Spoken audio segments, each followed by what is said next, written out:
Makna kalimat khusyuk ini sudah 1400 tahun lamanya. Memaknai khusyuk itu apa? Enggak jelas. Itu sebabnya. Di Jakarta katanya saya dengar dulu ada latihan sholat khusyuk.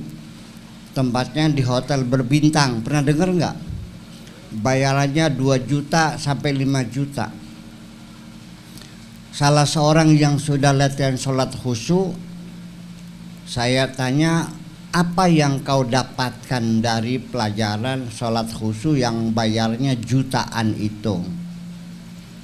Dia cerita sampai bagaimana menggelar sejadah, bagaimana baca Fatihah, mata tidak boleh memandang kemana-mana, hanya memandang tempat sujud saja. Gatal di badan, gigit nyamuk, kalau bisa dipertahankan, nggak usah digaruk-garuk. Kalau cara menggaruk, caranya telapak tangannya ditempelkan lalu digaruk-garuk. Ya itu mah bukan sholat khusyuk namanya. Itu namanya tumak nina. Jadi ternyata 1400 tahun orang Islam tidak bisa memaknai sholat khusyuk.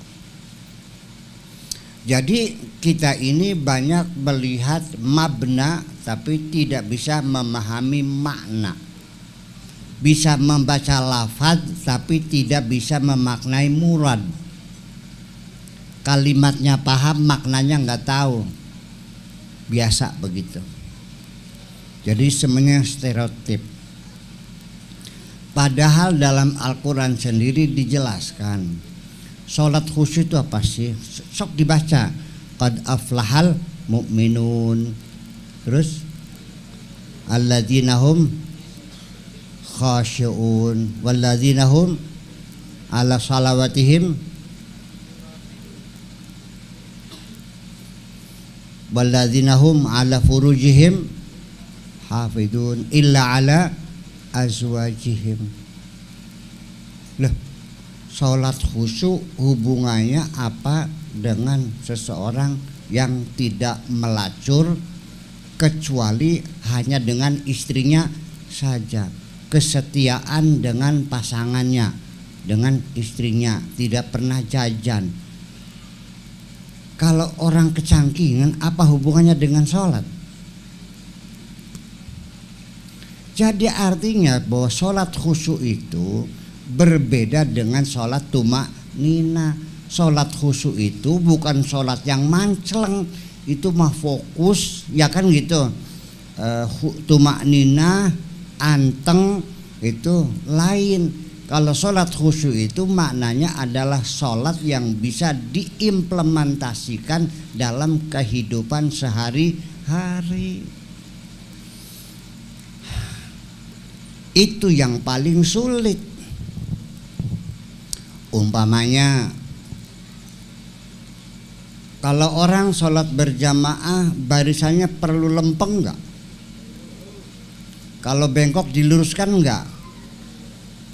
Kita berdiri, apa kita sendiri berdiri atau kita lihat kanan lihat kiri?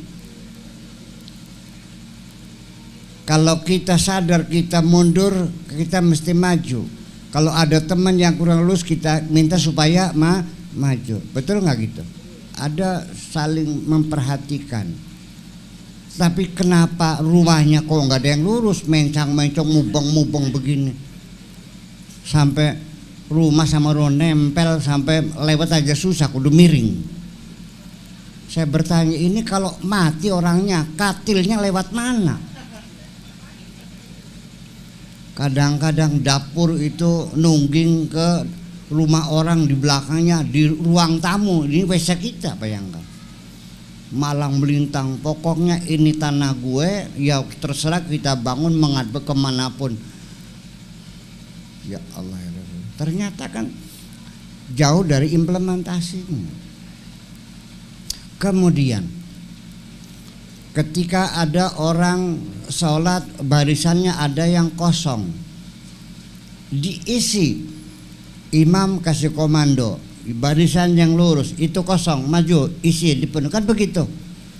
tapi dalam kehidupan sehari-hari banyak kekosongan tenaga ahli intelektual ternyata tidak pernah diisi, mending pinjam dari Jepang. Betul? Itu. Masjid dijaga kebersihannya.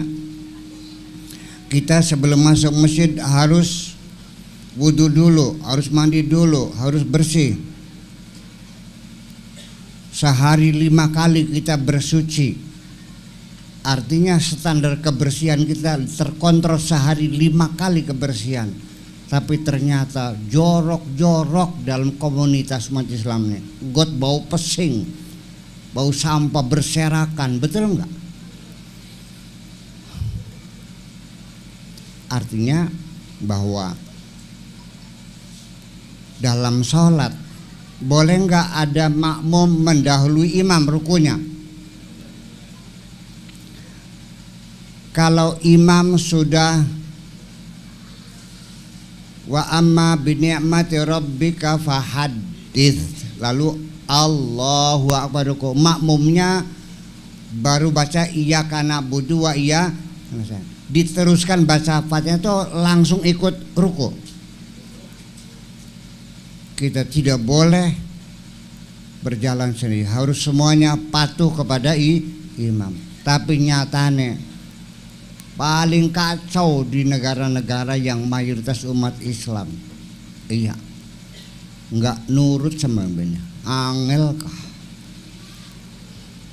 Nah itu satu, bahwa sholat khusyuk itu adalah sholat yang diimplementasikan dalam kehidupan sehari